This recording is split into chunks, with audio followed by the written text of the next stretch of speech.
Broadcasting from the Health Sciences campus at the University of Southern California, this is OT Talk with host Rob Russow.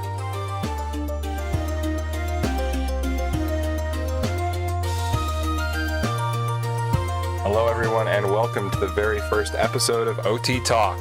I'm starting this podcast really as a way for me to explore the world of occupational therapy. I just wanted a chance to interview some of the bright minds we have in this field, and hopefully you'll learn something along the way as well. If you have any questions, comments, or ideas for future episodes of the show, feel free to send me an email at uscotpodcast@gmail.com. I'm excited to kick things off with a special guest this week, Dr. Samia Rafeedie, a former instructor of mine. On top of her duties as a clinical instructor here at the University of Southern California, Dr. Rafeedie also works as a clinician in an adult rehab setting, and she serves a very important role on the Occupational Therapy Association of California, OTAC. So we'll be exploring all of those roles as we talk to her today on this show. I'm very excited to welcome Dr. Rafeedie. Thank you for joining me today. Dr. Rafeedie, what's up? What have you been up to lately? Me? Well, let's see. I've been preparing for class and making sure we're ready for the next week. There's these new courses, this new curriculum at USC, it's made us shift the way we do things a little bit. And so, yeah, I'm hanging, just doing my thing and getting ready for next week. Well, it's keeping you on your toes. I'm glad to see that. Let's talk about something that you are very, very passionate about. Every time I hear you speak on this, I know you could speak for hours about professional association. What's the big deal? Why is that so important? Wow. I don't even know where to start, Rob. Let's see. Professional associations and in our membership in our professional associations is probably the one most important thing we can do as occupational therapy practitioners to ensure that occupational therapy will be here. I think that, so we don't even have to talk about how healthcare is changing. Healthcare is moving, and there's change that will happen. Who knows what form and what shape it will take, but occupational therapy needs to be at the table. And I think the more and more I'm in the clinic and the more and more I'm exposed to some of the legislative battles that we deal with as a state association in my experiences with OTAC, let alone our national association and the experiences that I hear about when we hear Dr. Clark give us an update on sensory integration and some of these big topics that are really put under the microscope and really questioned in terms of legitimacy and validity, then I get heated. I get heated like no other because I love what I do, and I love what occupational therapy has to offer society and what we have to offer people. And if we're not at the table, and if we're not just as strong as our counterparts and all of these other allied health professionals that we work with, if we're not equally as strong, then we will get taken over. Our practice will get eaten alive. And we have solid examples of other disciplines who want to claim different aspects of our scope of practice, whether it's activities of daily living or it's therapeutic exercise or it's instrumental activities of daily living or leisure and recreation. There's always another discipline that will want to do what we do and get paid for that. And I think we have to be very careful about always keeping occupation at the forefront and utilizing occupation as a therapeutic medium so that people know that we are occupational therapists, that we're not confused with physical therapy, and that we're not confused with nursing or speech and language pathology or recreational therapy, because all of those wonderful disciplines come to the table with their expertise. And I think historically, our profession, our students were never groomed to be advocates. We never learned to join our national association and what that meant, or our state associations and what that meant. And now that we are sort of seeing the ramifications of that and feeling the pressure, I think it's the most important part of a curriculum. I think the students need to come in, and I think on day one, they need to understand that you need a career insurance, just like you have health insurance. At USC, there is not one student on this campus without health insurance. Everyone who's a student at USC has to have proof of health insurance, or they sign up for USC insurance when they register for classes. And what I think is that every student who's in an OT program and every practitioner who does practice clinical occupational therapy or whatever kind of occupational therapy, that they sign up for their career insurance. And the only way that you can do that, it's our only power arm. It's the only way that our voices are heard in any kind of policy or legislation on a national and or state level. So if you're not a member of your national association and you're not a member of your state association, those dollars don't go forward, and they can't use that money to fund our lobbying and to fund our defending our scope of practice. Our scope of practice is in jeopardy and is at risk of being chomped on by all these different professions on a daily basis. And we have to send people to Sacramento, and we have to send people to Washington, D.C., and we have to send people to every state capital in order to fight those battles. And if they don't have people to do, can't just volunteer for these kinds of roles. These are important roles, and we need to pay people to go do that. And if we can't, then OT is not represented, and we continue to disempower ourselves. So I think it's a matter of empowerment. I think when people know why membership is so important and they see where OT is disempowered, I think there's no choice. I don't think you're left with any option then to believe that joining your national and your state associations is the answer. So why don't we have more then? Because I'm trying to remember the numbers you threw out at me, but it's a fraction of the current practitioners we have that are actually members of their national association or state association. Why do you think that is that's happened? Okay, so I think that's a tough question. I think it's a sensitive question. And I think for a long time, like I said, I don't think our profession groomed our new clinicians or our students to really appreciate and understand advocacy and legislation. We're changing. Times are changing now. I guarantee you that with the AOTA president right now, Dr. Florence Clark's leadership, and I think with the way we're going, it's going to change. But historically, we have been a very disempowered profession. And I think that Dr. Clark, when she gave her talk on power, she gave a talk on power a couple of years back, and she compared occupational therapy with nursing. And nursing has historically been a very disempowered profession and sort of in the shadows of the physician. And a lot of things point to that disempowerment, not only the gender roles being primarily women nurses working primarily with men physicians, and the gender differences, but also the fact that nursing has played this role because of its lack of power in its association and its autonomy and its body of research and all of these other things. So she compared OT and nursing, and there was a lot of similarity, and it was actually kind of scary when you just heard her say, give us the reasons why our profession is in the situation that it is in right now, where we have, 35% of approximately 35% of our OT practitioners in the nation who are members of the National Association. And now these statistics are from about a year ago, so it could be different right now, but the last numbers that I heard, there are about 140,000 OT practitioners in the United States, and only 35% of those practitioners are members of the National Association. And of those 35%, about 40% are students. And who knows if those students continue to join after they leave school, and who knows why those other 100,000 people are not members. And I think it's because they just it was just never a part of their upbringing in the profession.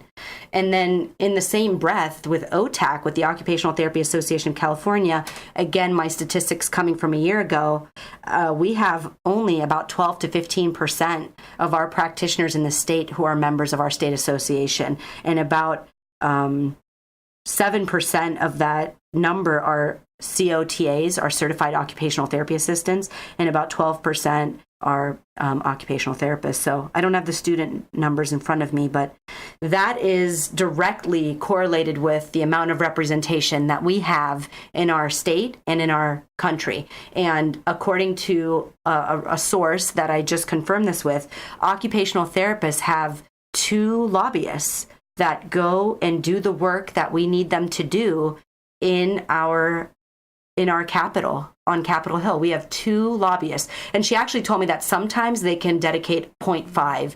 So sometimes it's 2.5 people. Whereas our physical therapy counterparts, they have 7 lobbyists. They have 7 people who can go knock door to door, attend meetings, sit at the table, bargain for power, bargain for insurance payments, discuss reimbursements, discuss durable medical equipment, discuss home health care, and all of these things that mean so much to our clients. They have 7 people. We have 2. Do you know how many more doors they knock on, and how many more tables they sit at, and how many more chairs they occupy in these very important meetings? Oh, it means a lot. And it's dangerous for us to think that, I feel like it's dangerous for our profession to think that we can only send 2 people out there, sometimes 2.5, when we need 10, 15, 20, 30, 50. We need an army to get down there and advocate for what we do, but we can't do that if we don't have members, because it's embarrassing to say you're representing. I would think it would be embarrassing for a lobbyist to say, we have over 140,000 practitioners in this country, but I'm here representing 43,000 of them. Where are the other 100,000? Do they not think that this is important enough? Do they not need their careers? Do they not think that their licensure and their scope of practice is important enough that they would spend, I don't know what it is, I don't remember, $300 a year? That's less than $1 a day. Think of all the coffee we buy. I am guilty of going to Einstein's almost every other day to buy a large mocha, non-fat milk, and hold the whip. And that cost me almost $5 a day. Now, if I could calculate how much money I spend on coffee, I could probably fund 3 people to be a member of AOTA. And I think about the students who complain that they don't have money, and I think about the clinicians who complain that they don't have the money. And then I ask, how much coffee do you buy in 1 week? And I think we could find a way to make those dollars available in our monthly budgets or our yearly budgets, or however you do your budget, because it's just like health insurance. It's just like dental insurance. It's just like eye insurance. It's just like car insurance. This is insurance for your career. If you don't have an income, guess what? You can't pay for any of those things anyway. So just do it. Just do it. Join your national association. It doesn't make any sense not to. And it's not just about joining the National Association, the state as because well. The state is really important there. Because I can see someone saying, oh, the National Association is very important. It's national, but my state, give or take. But that's really important for setting the scope of practice and many other things, right? The state association is the first line of defense for your licensure and your scope of practice in the state of California. And let me tell you something, California is like no other state in the country, because there are so many things that go on in this state where we set the precedent for the rest of the country.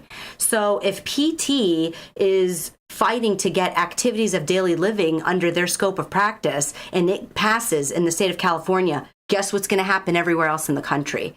And if we can't defend our scope and if we can't defend our licensure right here in the state, what's going to happen with the national? You need both. These are your 2 best friends, is your state association and your national association. And I want to say, people have their reasons of why they don't join.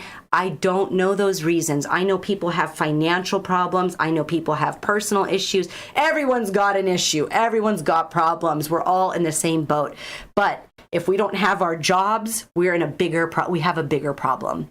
So I think that I would encourage and I would ask every single practitioner and every single student to prioritize their association, their memberships to the national and state associations every year, and to support those 2 groups and to really believe that that is our security for our careers, and to ensure us that we will continue moving and doing what we do best and helping people, because that's what we want to do.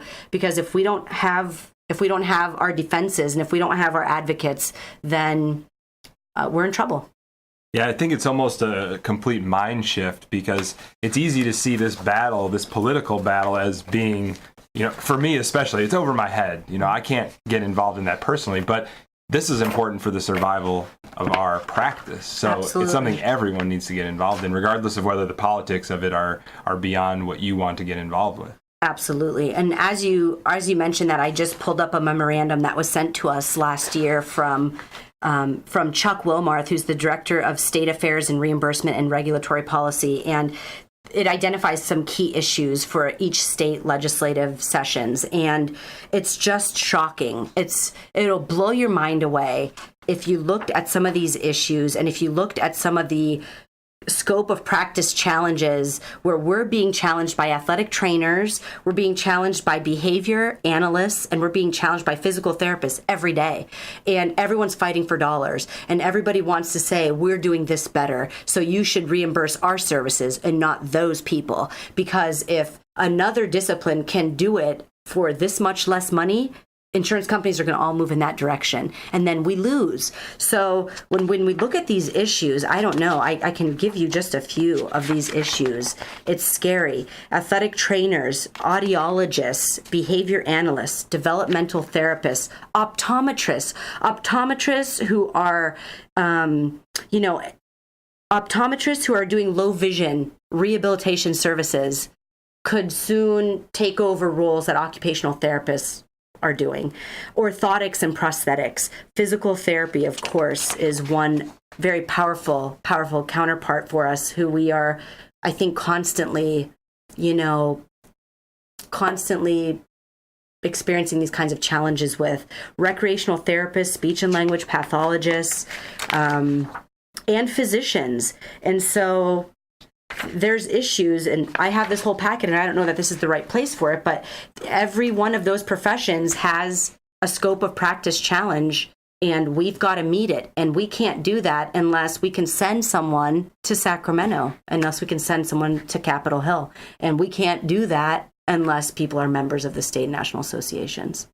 So hopefully you're listening and you want to join your national association. How do you do that? That's the American Occupational Therapy Association. So it's AOTA.org, or you call 1-800-SAY-AOTA, and you tell them, I would like to be a member. And you have many benefits. Of course, we can get into all of the online resources and all the blogs and all these connections and networking. You know what?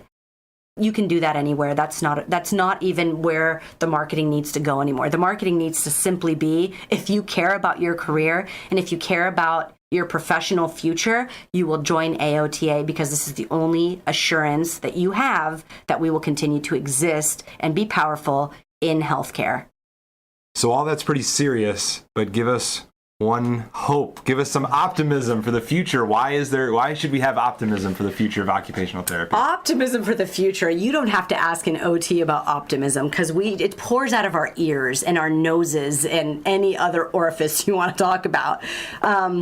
Optimism. Wow. You know what? Preventative occupational therapy, that's the ticket. It's coming. It's here. It's amazing. I think that's going to give a lot of different avenues for occupational therapists to take. We're always talking about rehabilitation and helping people after they are hurt, or helping people after the fact. But now there's this new avenue that we can go down, and we can get to our clients before they get sick, before they have these chronic illnesses. And I think that's amazing. There's a lot of optimism with preventative OT and OT working in primary care. There's also a lot of optimism in the research that's happening in our profession right here at USC. And I can speak about this because I'm here. And I'm sure there's wonderful research happening in many, many other universities and institutes. But we've got research studies on the well elderly part 2. We've got research studies on the pressure ulcer prevention study, on autism, on sensory integration. There's so much going on that we have so much to offer society, and we are stepping up our game with the research, the evidence-based practice, bridging research and clinical work. We're becoming more powerful in so many settings, and I think that that kind of work pushes our profession beyond where it's ever been. I think OT is in a really good place right now. And I think we're more powerful and we're stronger than we've ever been. And now that we are teaching our students advocacy and we are teaching them the importance of legislation and policy and their national and state associations, I think our students are the optimism for this profession. I am sitting with you and you are going to be a leader, and I know that. And one day when I don't think I'll ever retire, but maybe I won't be working as many hours as I do in a week. And I'd like to see that happen. I don't know. I honestly don't know how I would live. OT is like air. It's like oxygen. I don't think I can be me without it. I don't think I can be Samia without OT. And I think I said that. But one day, Rob is going to run for president of OTAC. One day, Rob will run for president of the American Occupational Therapy Association.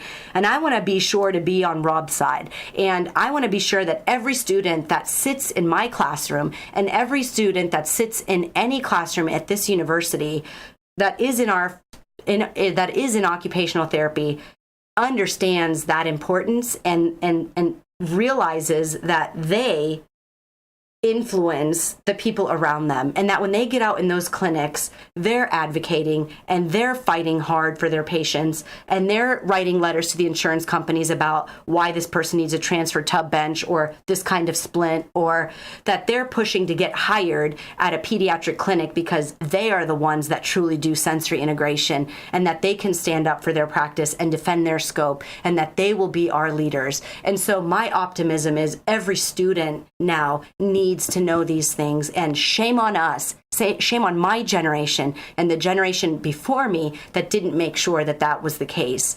But I don't think we knew any better. Maybe it's not shame on them. Maybe we just didn't know, but we know now. And if we don't act on it, we're at fault. And I need to be sure that OT exists when I'm old and gray. I'm already starting to get gray, but I need to make sure that you carry it on, and I need to make sure that every student carries it on, because once we stop and once we can't volunteer our hours to OTAC and AOTA for whatever reasons, we need to make sure that our students and our future leaders are doing it. And so that's my hope. That's the optimism. It's the students. It's the young blood. It's the fresh blood. You're all energized. You have this civic duty. It's in your generational cohort. You have a civic duty. And I think those duties line up with your careers and your professions. And who knows what's going to happen with the economy, but we want our jobs and we need our careers, and people will need us. And so it's going to sound so cheesy when I say this, but the students are the future, and they are the optimism, and they are our hope. And so I think that we have that to look forward to, that there's going to be this new wave of blood and energy and passion and dedication and legislation and advocacy, and you are all going to get it done in ways that we couldn't, or in ways that we didn't. Well, when you're old and gray and you need occupational therapy, I'll be there for you. Thanks, Dr. Rob. Thanks, Rob. So funny. You're listening to OT Talk. Send any questions, comments, or ideas for future shows to uscotpodcast@gmail.com. We'll be right back.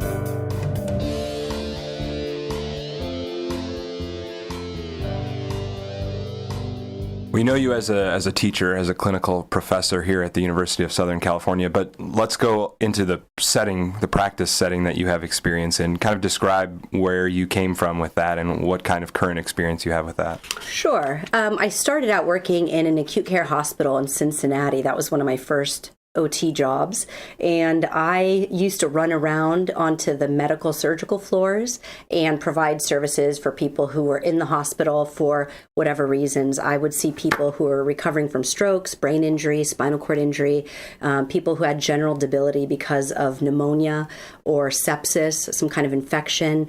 I would see people who have back surgery, knee surgeries, hip surgeries, lots of orthopedic needs.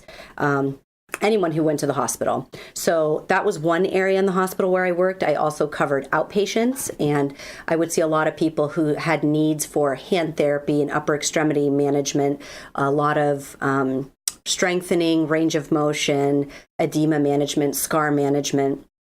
those kinds of things. Of course, I always try to incorporate the occupation into it because I like to be occupation-based and work from that kind of top-down approach.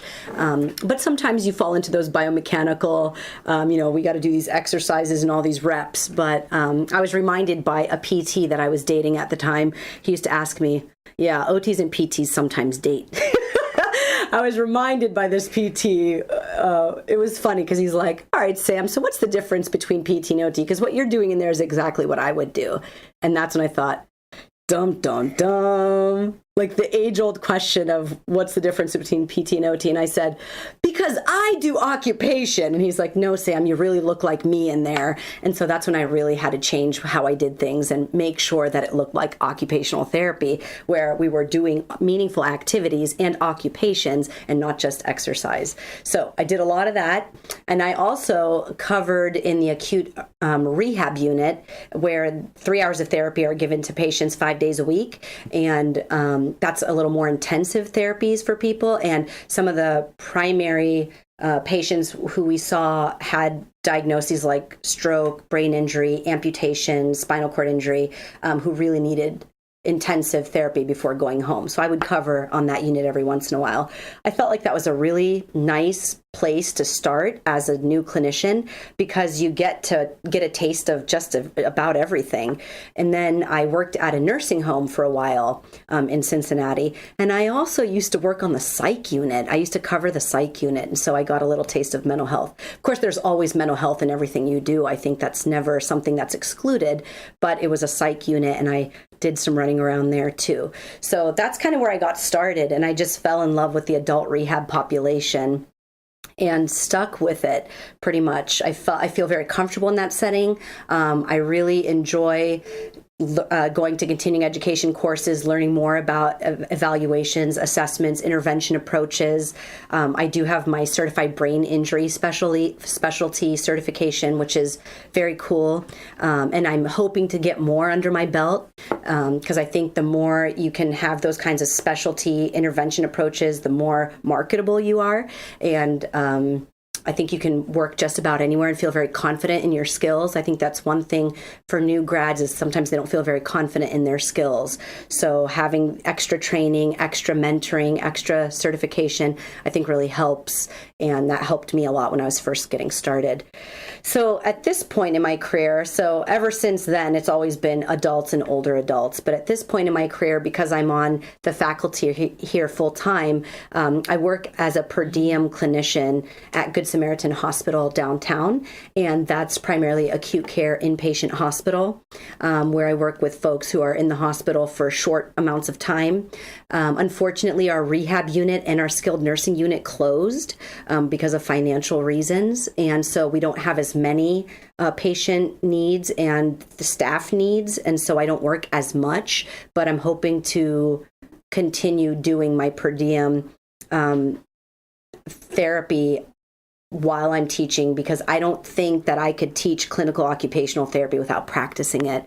And that was one reason why I did get my clinical doctorate, was because I really believe that you have to marry the two worlds. You need the academic side and you need the clinical side, and you need to bring the research into practice, and you need to take practice into the classroom. And I think that having that degree helps me do that. And I can't do one without the other. And in my heart, I can't do one without the other, because I love patient care and I love my patients. And I don't think I can be Samia Rafeedie without being an OT, practicing OT. And now I think I can't be Samia Rafeedie without being a professor, because I've really grown to love my role here. And I really have strong connections with the students and the student body. And it's fun. I thrive on it. I look forward to every day. I look forward to every week. And it's challenging. I can't say that I ever feel stuck. I can't say that I ever feel like I'm on autopilot. Like sometimes people just get really stuck in their jobs, and that is never the case here, because there's always something new. There's always something challenging. And then you have to keep up with the literature. You have to keep up with what's going on, because evidence-based practice is that's what it is right now. And we have to be able to back up and legitimize what we do in the clinic with what we do on the research side. So having a position like this really helps me keep on top of things and know what's happening, and so that I can be best prepared in both settings, in the classroom and in the clinic. So as you finish that delicious looking grape, tell me about how you got into teaching. That's what I really want to hear about. How I got into teaching. I think that probably started when I was in elementary school. I used to go back in the summers. It started in third grade, actually, with my third grade teacher, Mrs. Kyler. And she would ask me to help her grade spelling tests. And I used to...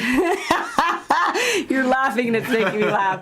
I used to grade spelling tests in third grade. So I would go to school, and it was like around the block from where we lived. I would pick up the stack of papers, and because she taught summer school, and I would grade these papers. And my dad looked at me and said, "You're destined to be a professor." And like, I remember him saying it, and I always thought, I don't want to be a professor. I want to be a doctor, because I knew I wanted to go into healthcare. So wait, at the age of that young, you knew you wanted to go into healthcare? Mm-hmm. That's amazing. Mm-hmm. In third grade, because I think that our culture, whenever we talked about what we wanted to do when we were grown up, it would be, you have to be a doctor, or you have to be a lawyer or an architect. And I think that's very cultural, because my parents moved to the United States in order to have better opportunities and in order for us to go to school. And we were always pushed to strive for the highest degree, strive for the best of whatever you're doing, get the biggest degree you can, make us proud, be a doctor, be an attorney, be an architect, So I always thought, well, people need doctors and they help people. And anyway, that's another story. But he told me I was going to be a teacher one day. And I thought, I'm not going to be a teacher. So I kept going back to Mrs. Kyler, every summer, and I would help her grade. And then she gave me more than spelling tests. She gave me math tests, and then she gave me science tests. And so I started with the red pen way back in the day. And so all through junior high and elementary school, I kind of was involved in student government, president of the Key Club and the French Club and the student body, and whatever, you name it, I tried to do it because I don't know, I enjoyed it. And I was kind of an overachiever, and I think my parents pushed us in that direction, and it's a good thing. It's a good thing. I got a lot of great scholarships. I went to the Ohio State University on a free ride, In fact, they paid me back money to get books from this grant and this scholarship that I won. So I was really happy with that. And then when I came back for my master's degree, Dr. Taguchi Meyer sat down with me because she was coordinating new admissions for the OTD program. And I was interested in doing the OTD, but I had to get a master's degree first because I came in with a bachelor's degree. And that was back in the day when you could get a bachelor's degree in OT. So she said, well, you have an option. You can take an elective. And one of the electives, since you're a clinician already, and a lot of the students that you're going to have in class are not clinicians yet. So, you might consider doing a one-on-one with one of the professors here. And one of the courses was called Advanced Physical Disabilities with Teaching Experience. And it was Dr. McLaughlin Gray. And I thought, she looks awesome. And this seems like a really cool opportunity. And I would love to do that. So it wasn't like I was a TA in the class. I was a master's student, but I sat in on all the lectures, so I heard everything again. I admired Dr. McLaughlin Gray's teaching style. I learned a lot about her teaching style, and then I also had opportunities to teach in the labs. And I don't remember if I actually did a lecture in the big lecture room, but I think I led labs, and it was a long time ago. I don't remember, but I loved it. And I thought, this is really a lot of fun. And I'm feeling very energized by sharing my clinical experience, by having an opportunity to keep up with recent evidence, recent literature in the field, and learning new approaches and techniques, and being connected with the faculty. This is one of the most amazing occupational science and occupational therapy faculties in the world, if in the country for sure, but in the world. So I thought, this is really neat. I would love to be a TA. So I was asked actually to be a TA the following year when I was in the doctoral program, and I graciously accepted. And I think it started there. So, well, it didn't start there. It just continued there, I guess. And then part of my residency process was teaching. So I wanted to teach adults how to learn occupational therapy and occupational science.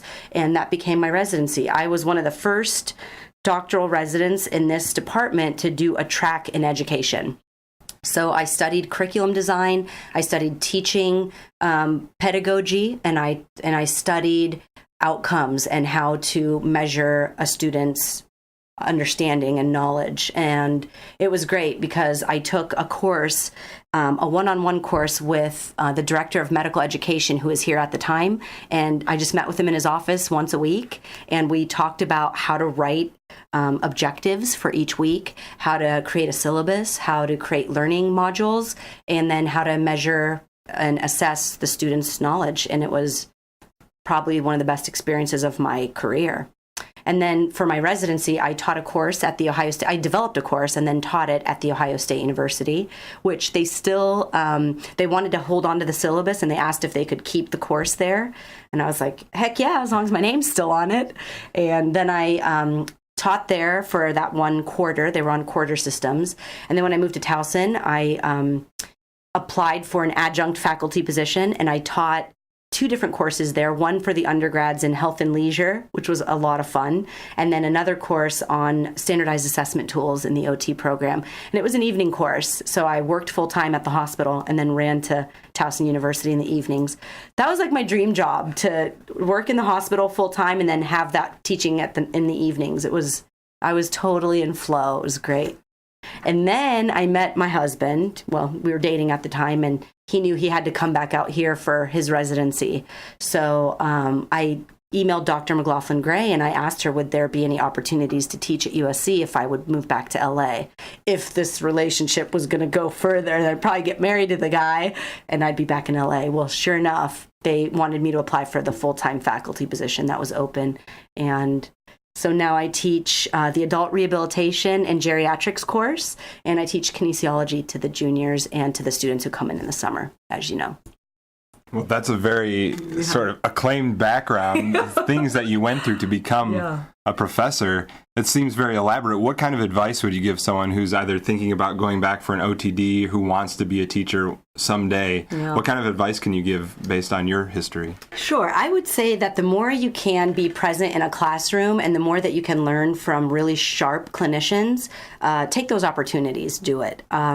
Volunteer for it. You're not going to get these paid positions anymore where you can, where you can do what you love doing and make the money that you want to make. So it might be something extra where you do just go sit in on a classroom, or you find this mentor that will allow you to come into the classroom and maybe take certain parts and teach certain parts. And it doesn't even have to be in academia. I don't think it needs to be in the setting, because we have clinical educators out there who do in-services, brown bag lunches, who teach fieldwork students and have one-on-one interactions every hour of every work day for 12 weeks.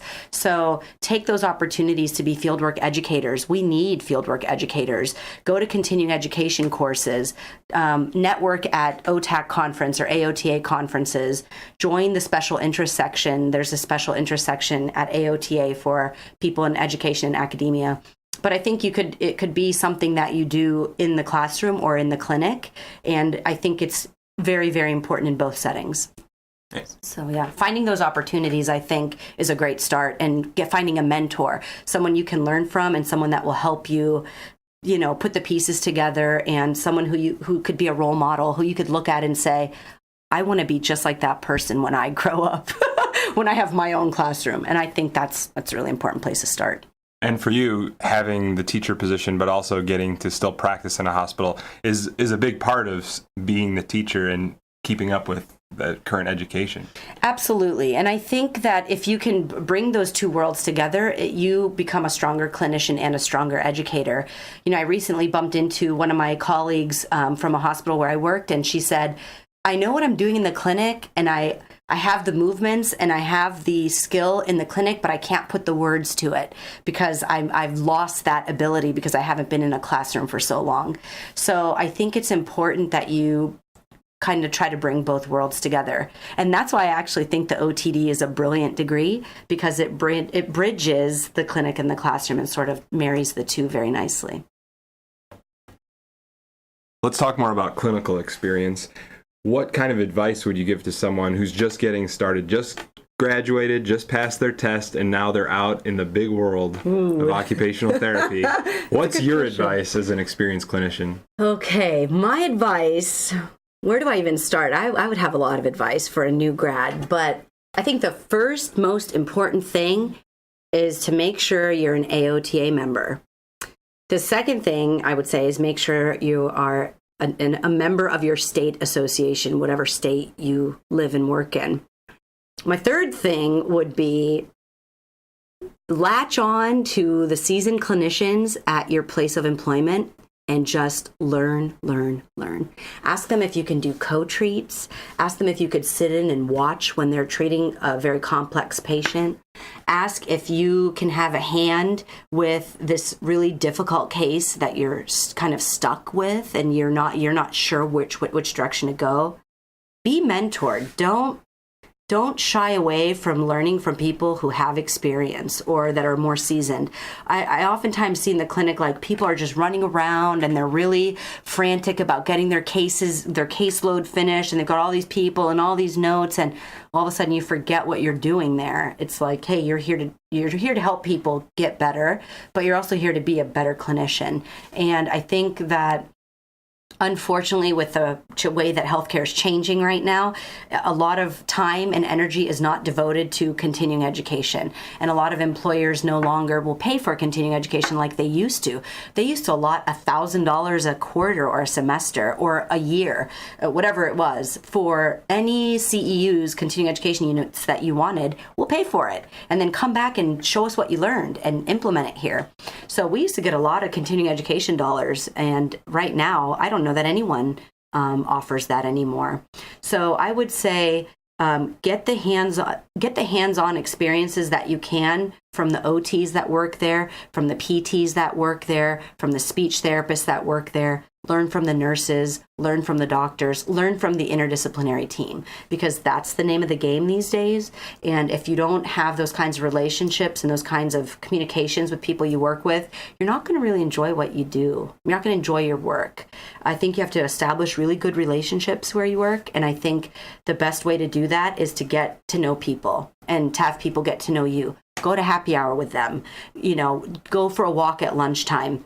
Ask, can we have a journal club every Thursday from 12 to 1? Bring in a cool article and have everyone read it. Be that nerd. Be that nerd that wants to learn more, because you will really thrive in your workplace, and you will be asked to be on committees and do extra projects. Do them. Don't have the expectation that I work 40 hours a week and then I go home. That's a job. This, my friend, is your career. And you love your career. And it's not 40 hours a week. It's whatever it takes to get it done. And it's whatever it takes to know what you're going to do tomorrow with that patient that you don't know what to do with. It's whatever it takes to meet your minutes for that day, get your paperwork done, and then go home. You do whatever it takes. I think we have to change our expectations, because it's not the same workplace it used to be.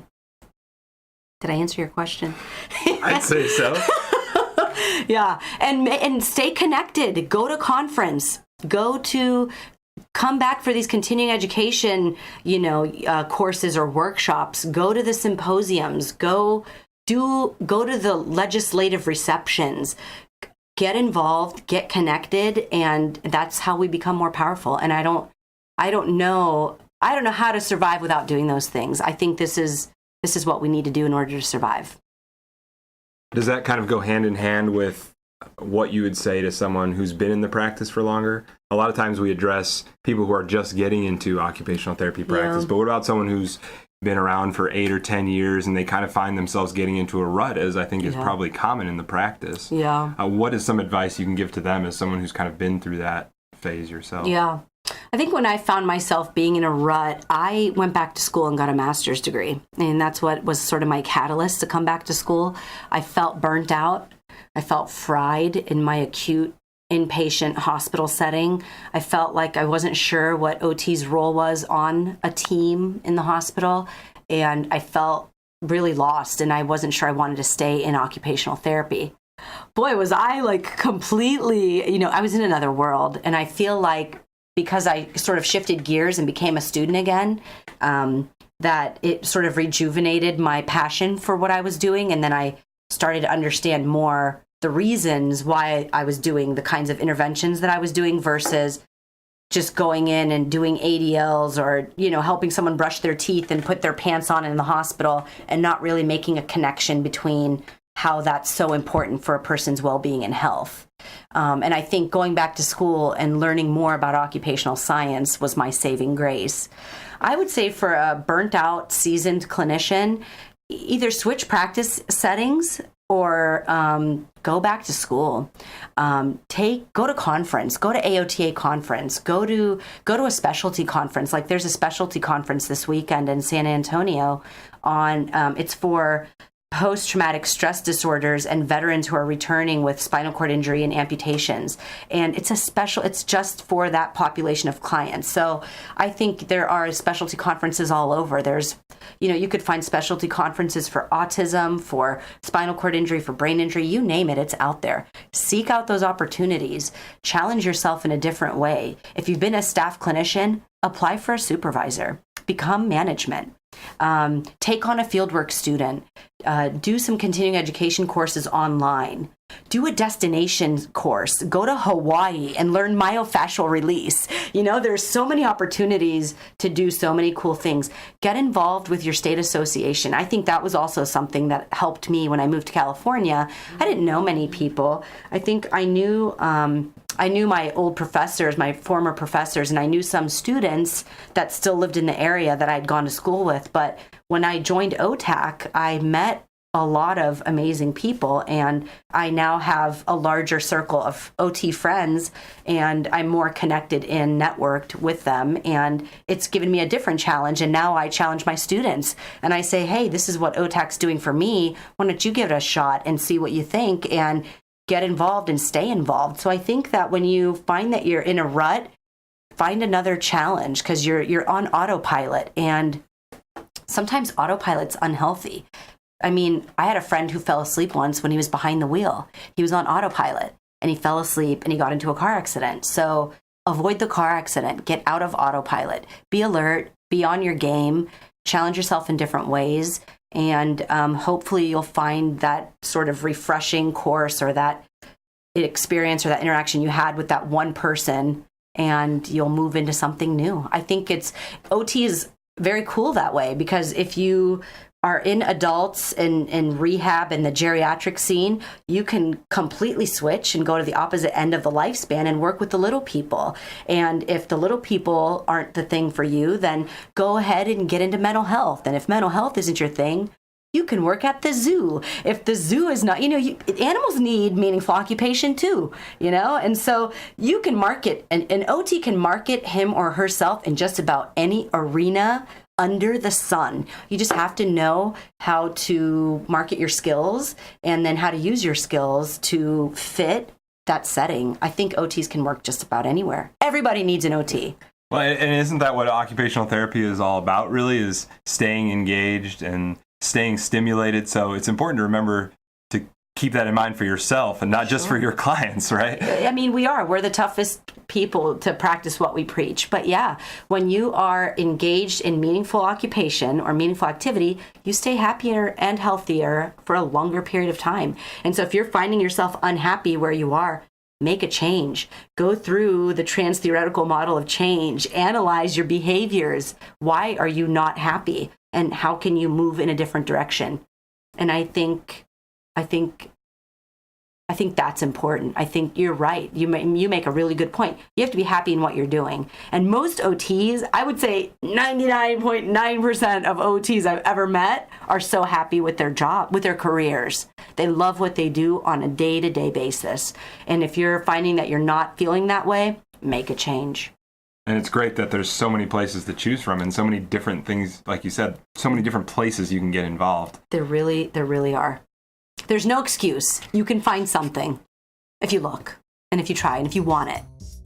Yeah, I do believe that. You're listening to OT Talk. Send any questions, comments, or ideas for future shows to uscotpodcast@gmail.com. We'll be right back.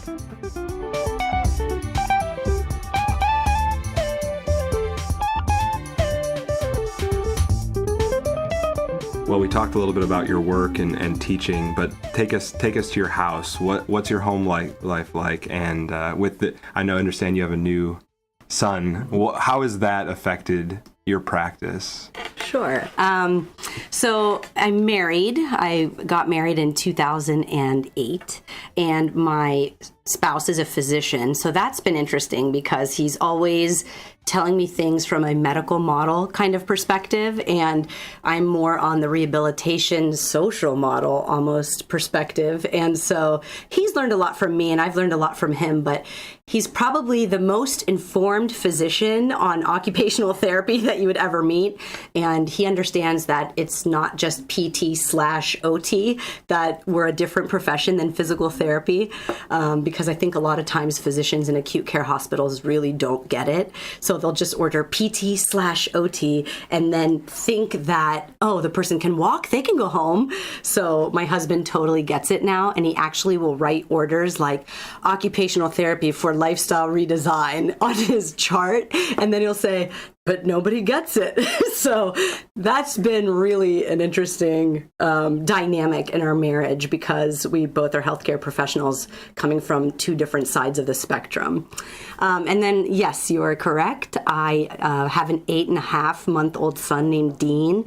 And I used to tell my students every summer before I taught kinesiology that I never did peds as a clinician because little people scare me. So when I was pregnant, I actually was pregnant during kinesiology, but nobody knew it yet. And I would stand there and give my spiel about how I'm so afraid of little people, and I don't know how to talk to them, and I don't know how to work with them, and I don't know how to move their bodies because they're so little. Meanwhile, there's like a little fetus, and I'm thinking, why these kids have no idea how afraid I am of little people. Anyway, so I'm not afraid anymore of little people because I've learned to handle Dean now with delicate hands, and it's been fun. I'm learning a lot, and actually it forces me to go back to my pediatric books and all of my, my resources that I haven't looked at since 1997 when I was in OT school, to look up milestones and to look up what's the kid supposed to be doing at this age, and should he be crawling or creeping or moving backwards or doing hand-to-hand, like bilateral whatever at midline? And so all of these things I'm sort of revisiting as a parent, and it's been really cool. Sounds like he's going to have a very interesting childhood. That kid, you know what? He's a lot of fun. He has a big personality, and I think that being an OT, it's like a double-edged sword, because I know enough that if there is something that's atypical, I think I'm going to spaz out and want all my friends to do assessments. But if everything's going well, I'm going to try to look for something, because I know there's always something. So, and plus I'm married to a physician, and he's going to be the same way. So it's like, okay, I guess he's more chill about things, really.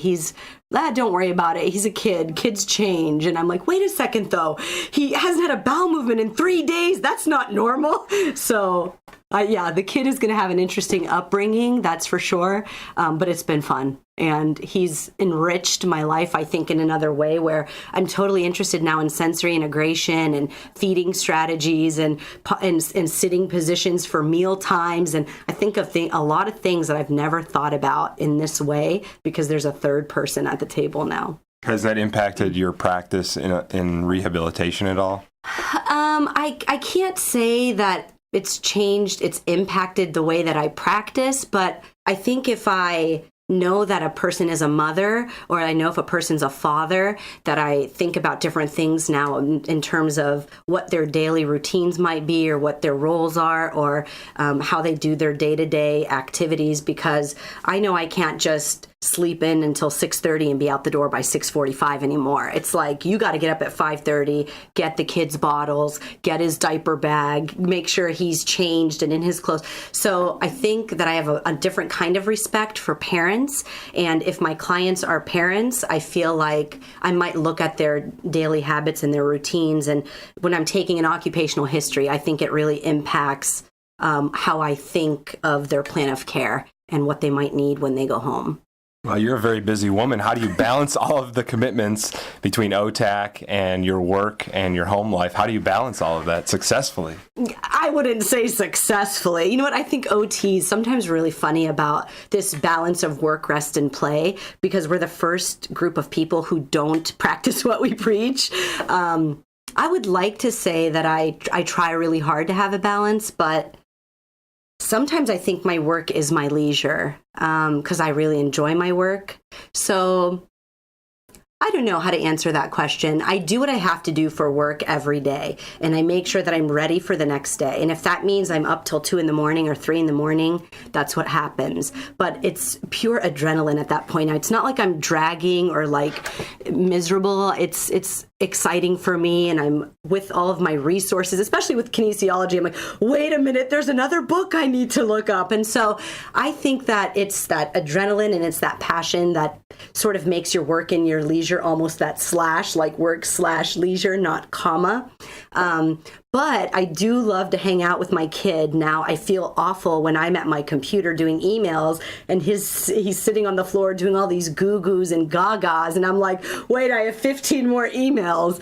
So that's been kind of tough, but I do my emails when he sleeps, and that means I don't sleep as much as I used to, but I feel like it's okay at this point in my life because coffee is good food and that helps. And my husband is really amazing, and he helps out a lot with the instrumental activities of daily living in the home, like cooking and grocery shopping and cleaning. He's really awesome about being a great support when I have things that I need to do and attend meetings or conferences or whatever. But I think that going to the beach and riding my bike and hanging out with my kid, that's it. That's like my leisure. And if I can do that, I'll feel balanced. Well, we know you've been doing physical rehabilitation for most of your career. Have you ever thought about any other areas of practice?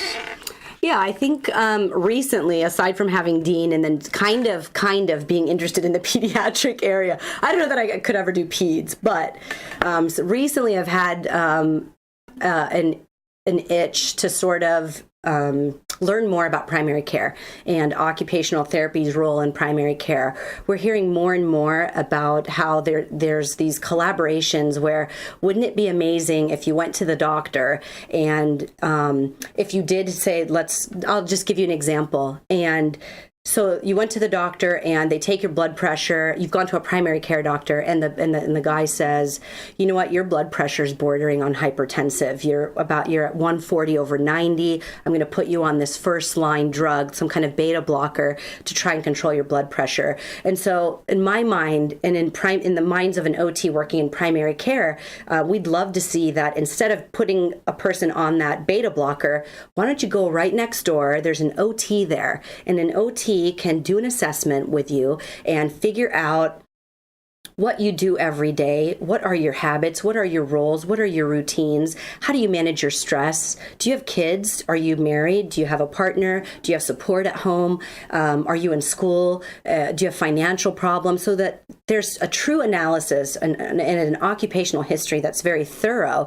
And then they can help you change your habits or help you figure out how to include stress management in your day or how to include exercise, teach you how to choose healthy foods so that you can help to control that blood pressure without medications. And instead of prescribing medications, maybe we prescribe meaningful activity and we prescribe occupations. And I think recently, because of what's happened with my father, he was diagnosed with hypertension in his early 20s, and he was always put on a different kind of medication to try to control his blood pressure. So he would be on one medicine that wasn't working anymore. He would be on 2 different kinds of medications, 3. In the last 4 years, I would say that it crawled up to being on 11 different kinds of medications just to control his chronic hypertension. Now, my dad, of course, was at fault for his health because he was a smoker and he didn't watch his diet. And he was overweight, and he had a lot of stress in his life. He had 4 kids. He had his own business. He was a caregiver for his own mother. He's married. And so all the things that come with raising kids, having a house, keeping up a household, that's really stressful. And if you don't know how to deal with it, hey, your blood pressure goes up. So I think that he didn't know. And I feel bad saying that he was at fault. I don't know that he was at fault. I think he didn't know how to change. And he didn't know that you can adopt different strategies in your life and that there are these wonderful people named OTs that can help. And it's not easy to make that kind of change either. Of course it's not. Nobody knows how to do it. Because you go to the doctor and he says, you need to lose 20 pounds. I'll see you in 3 months. How do you do that? So I feel bad saying it was his fault. I don't think it was his fault. I kind of want to blame it on Western medicine. Because I think it's common practice to say, here's some medicine to control your blood pressure. See you in 3 months. So that part of it is, if I could write a book, I think it would be called How Western Medicine, Killed My Father or something like that. But that wouldn't be right. But I really think that he could have done something if he had the right tools. And even though I am an OT and I am his daughter, I couldn't reach him because I don't think you can intervene with a family member. I think it gets really tough. So he would sarcastically and he would be very funny about it whenever I walked in and he's smoking a cigarette, and I would sit down and say, you know what, Dad? And he would say, here she goes, the professor again, another lecture, and he would make it funny, but he didn't want to hear it. And he never wanted to hear it from me. And as many times as I tried, Dad, let's look at the foods you eat. Let's look at how you could incorporate more exercise in your day. Let's look at smoking cessation. It wasn't something I could talk to him about because he was instantly turned off. So I wished that he had an OT, and I wish that OT could have done some teaching with him and taught him to quit smoking and deal with stress and eat healthier and exercise more. But anyway, bottom line was the hypertension was out of control. The medications were not working. He ended up going on to basically what amounts to life support because he was diagnosed with end-stage renal disease. His kidneys completely shut down, and he could not manage. It was very complicated. And so it was almost like Pandora's box. When you start, dialysis, a door opens and then you're just at risk for so many other things. So he ended up passing away this past February because of a heart attack. And so to me, I feel like if there was an OT working in primary care somewhere where my dad was 20 years ago, that maybe he could have controlled his hypertension in a different way and changed his life for the good, and that he wouldn't have been in the situation that he was in just a few months ago. So I'm really interested in occupational therapy and primary care for that reason, because it's really personal. And I feel like I'm on some kind of mission. And I feel like, culturally speaking, I could reach a lot of Middle Eastern families because there are certain characteristics of my father as an Arab man who didn't want to hear it from his daughter. And I think that can go a long way outside of just the primary care itself, but culturally educating a group of people who might not be able to change their habits or change their routines for whatever cultural reasons. So yes, that's definitely an area of practice that I would love to get into in the near future, and try to get that experience so that I understand lifestyle redesign even more, because that hasn't been a primary practice area for me.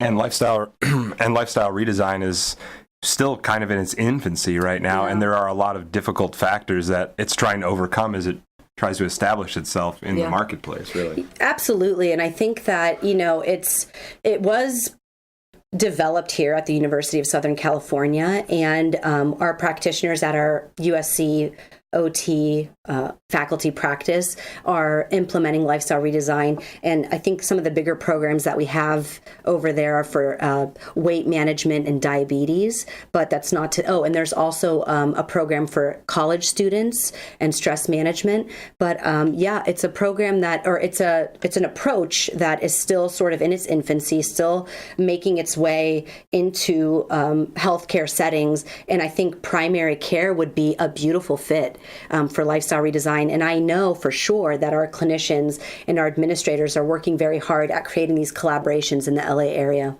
Unfortunately, in the case like your father's, there's going to be some resistance to trying to change the system as it's already set up. That's going to be a big issue there.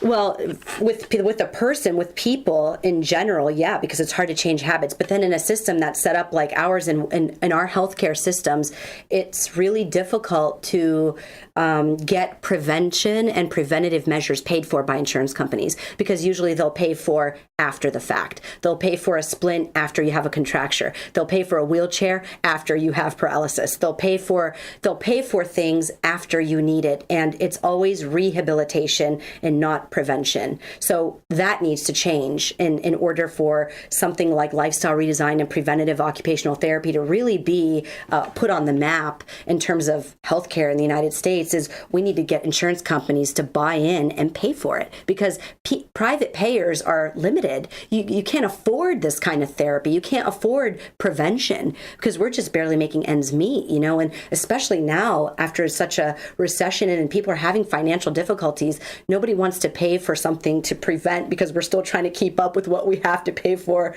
after the fact. So I think that's a huge hurdle that we have to jump over, but we will jump over it. Guarantee you we will. It's not going to go anywhere.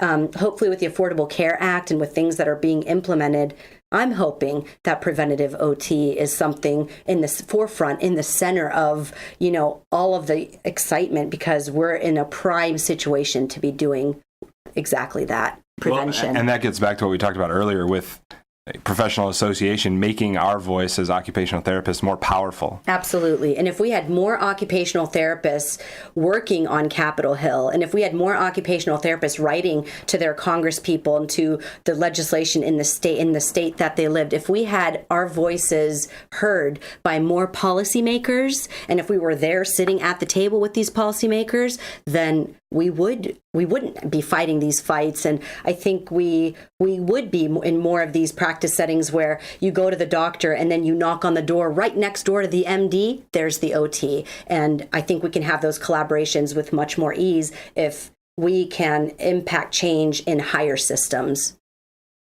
For sure. I say that's very well said. So what does an educated, empowered occupational therapist like yourself have for breakfast on a daily basis?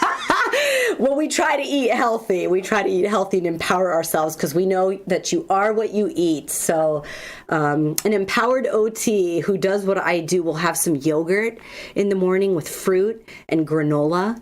And I try very hard not to drink coffee, because coffee will increase my blood pressure, and I know I'm at risk for high blood pressure.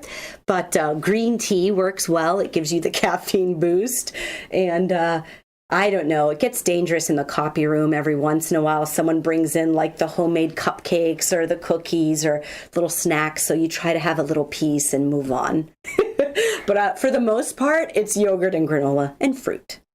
Sounds great. Dr. Rafeedie, thank you so much for joining us this week. We appreciate it. And thanks for asking me to do this. It's been fun, and I look forward to this series. I think it's going to be wonderful. Well, folks, that's a wrap for episode 1 of OT Talk. A big thank you to Dr. Samia Rafeedie for being a fantastic opening guest. Also, our producer is Michael Urbano, and I'm your host, Rob Russow. We'll see you next time on OT Talk.